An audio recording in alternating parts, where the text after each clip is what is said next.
How's it going, you lot? I thought we could read some comments together because it's been quite some time since we last read comments together. In fact, it's probably been, it's been months. I can't remember the last time I read any comments with you lot. And really, I should do it more often. I used to do it a lot, like once every week, couple of weeks, we'd read comments together. I just haven't recently. I've been reading the comments and replying to them, but not with you lot. Let's have a look. So, this is the comments page. First, look, I've literally got some coming in as we speak. Look, these ones haven't even been read 31 minutes ago. Cool. Thank you very much, Serial Crasher. Serial Crasher, he's a long time watcher of this channel, and he has some good videos as well. Go and have a look at his channel. Then we've got Krusty Carl. Hello, Krusty Carl. What's Krusty Carl said? He said, you upload the DVD. As long as you tag, give props and state it's HPI footage, etc., you should be fine. Be good to watch. Very, very rare, those DVDs. Virtually none in the UK. Most will be loft finds. Yeah, he's talking about on a HPI Savage. Got me Savage 21 in the box. Has that got the, no, that had a VHS tape. Where that's gone, I haven't got a clue. It'll be somewhere, or either that or it got chewed up by my VHS player when I was a kid. That one, it used to chew up a lot of VHS tapes. That I used to watch 40 Towers, or I had 40 Towers. Some others do have them. Only Fools and Horses on videotape, VHS tape, and I used to just watch them constantly because I loved that kind of thing when I was a kid. What was I, 9, 10 years old?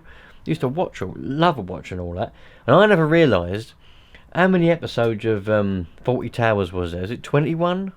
21? Was it 21? Anyway, I never really realised I was watching the same ones over and over again. until I sort of clicked one day. I'm watching the same ones. And then I realised, then I think it was my dad told me or someone told me, there's only like, I think it's 20 or 21 episodes of 40 Towers. Not many of them, was there? Anyway, that video got chewed up so many times. Get it all out again, roll it up, hope that it still plays. You get the odd little bling in the middle of it now and again. But maybe my Savage video got chewed up by that VHS player. I don't know. But anyway, don't know where that is. But they've got the DVD for the Savage SS. And, I said in that video when we was looking at it, maybe I can rip that onto the computer, because I've got, I think the computer's got a DVD drive in it. It might have. Yeah, it's got a tray thing. Probably a DVD. Might be a CD player. Not really sure. Anyway, probably rip it onto that and then upload it onto here. But I might get in trouble for copyright. Who knows? But that would be pretty cool. I love them old things. I used to watch them videos and DVDs when the DVD was about 2001 or whatever, over and over again. Used to wish that I was in America. So cool out there in America. I've never been, but it looks awesome. And then we've got Simon. Lovely little car, mate. Great video. Thanks very much, mate. That's the Pure 10. The Kyosho Pure 10 Alpha. I took that out for a bit of a run the other day on some block paving, and it was great. Oh look, Nitro Pimp.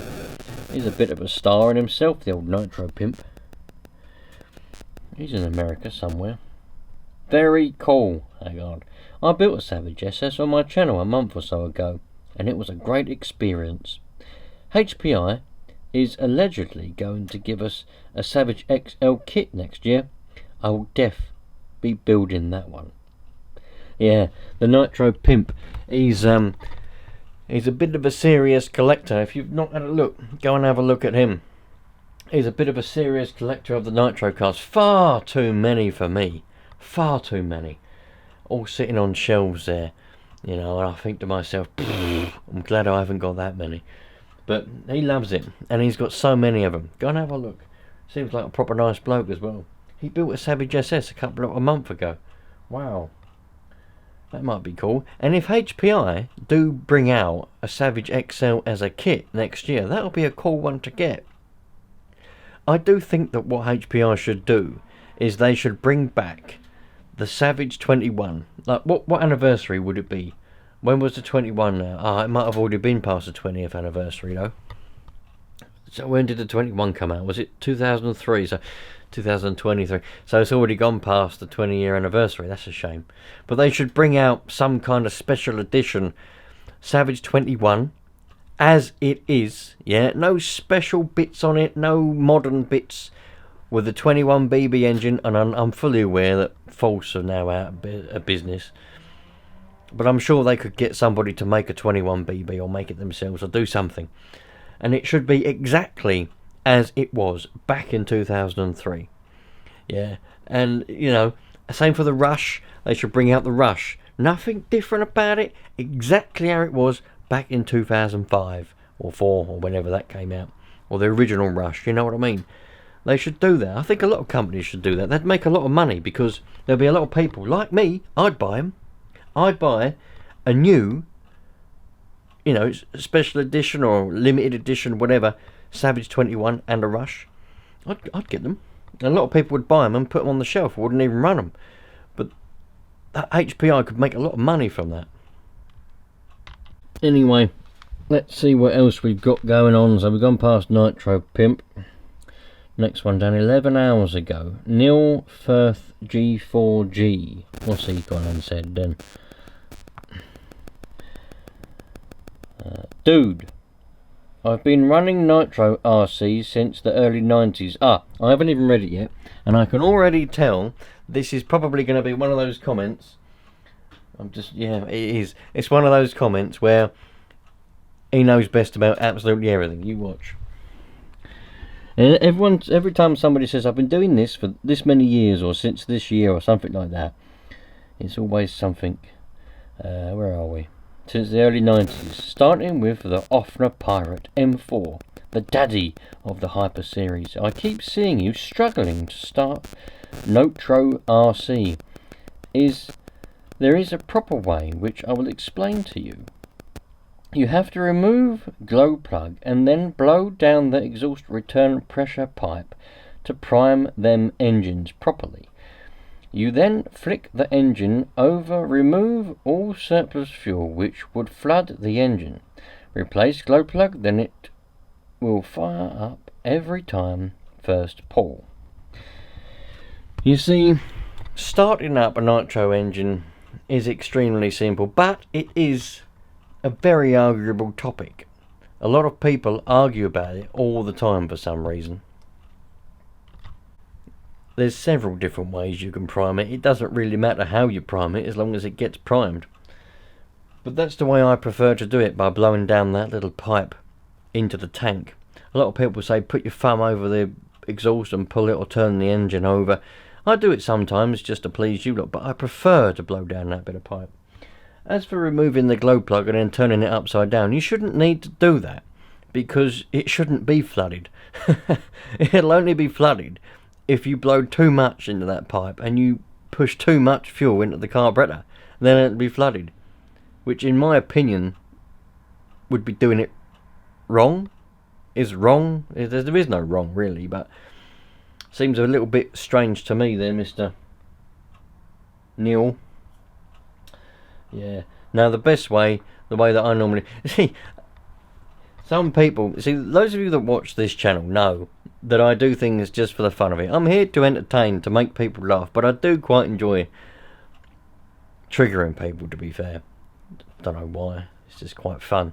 But some people don't realise that it's not all about being serious all the time. But anyway, the best way is to simply just don't worry about taking the glow plug out. You shouldn't have to do that. If you flood it by mistake, by blowing too much, yeah, take the glow plug out. But you don't have to do it every time. Blow down the pipe a little bit. You hear a sort of thing, little bit of a noise like that, where the fuel's going into the carburetor, pushing a little bit of air out. And that's it. Away you go. You might flood it by accident, but that's just life. I don't really care how long it takes to start up a nitro car, to be fair. I'll sit there and try and start it for 20 minutes. Doesn't bother me in the slightest. And if it doesn't start, still doesn't bother me. I've got plenty of other things to do in life. Right, where are we now then? Next one down. Henrik Srisen. What's he gone and said? 13 hours ago. A race engine is much stronger than an RTR engine. A 1 hour race, these race engines take a huge amount of abuse. You can get about 3 gallons out of an RTR engine and 8 to 10 gallons out of a race engine. Nice. Yeah. Well, when you think about it, them engines, you know, most racing engines are, you see, they're built to be thrashed. A racing engine is built to be at the limit most of the time. That's what it's designed to be. Whereas a normal engine, we'll call them an RTR engine, you know, your ordinary one that you get in an ordinary car, like your GX12 or your 21BB or your T15 or whatever, KE21, they're designed to be a lot lower RPM most of the time. Thrashed down again, they're designed for reliability. Whereas a racing engine is not necessarily, well, it's designed for reliability, but it's also designed with performance and just being on the limit most of the time in mind. So yeah, of course they're stronger. I don't really know what I said that prompted him to say that, but yeah, that goes without saying. Getting 3 gallons out of an RTR engine, I'll tell you what, that you get way more than 3 gallons out of a ready-to-run engine. I haven't got any here to demonstrate. They're all gone. But you'll get loads, more than 3 gallons. A gallon is nearly 5 litres. You'll get more than that out of any ready-to-run engine as long as you look after it. As for a race engine, well, most people rebuild their racing engines if they're doing proper races, probably before the 8 to 10 gallon mark. Not everyone, but if they're doing serious racing, they want it to be tip-top performance for that proper race, which could be the championship, couldn't it? So they want that engine to be perfect. So that would be a fresh engine. But yeah, of course, racing engines are designed to be strong. By the way, thanks everyone for subscribing. We've got 9,900 subscribers at the time of me filming this. My goal for this year before Christmas is 10,000, so man, we're nearly there. And members, channel members, thank you very much. We've got 44 channel members now on this channel. 44. Look at them. Right at the top there, we've got Tanya, Thomas, New World Man. There's loads. Look at you all. Look, if you see yourself in this list, comment. And if you see anyone that you know, comment. Alfie Fury, look, loads of them. 44 of you. Ace High Drone Specialists, Mr. Jason, loads of you. 44 of you. Thank you very much indeed.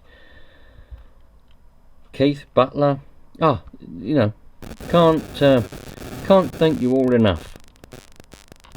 I hope that you're all getting the satisfaction you expected from being a member, and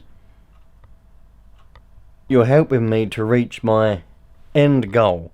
Yeah, I don't like to release too much because you never know, things might not happen, but the end goal is to be able to get loads of interesting nitro and petrol cars, and just kind of, I'd love to be able to make my own, but that's quite a way in the future. But have a nice track, you know, you can all come along, that kind of thing. That's the end goal, and you're all helping me to get there, because listen,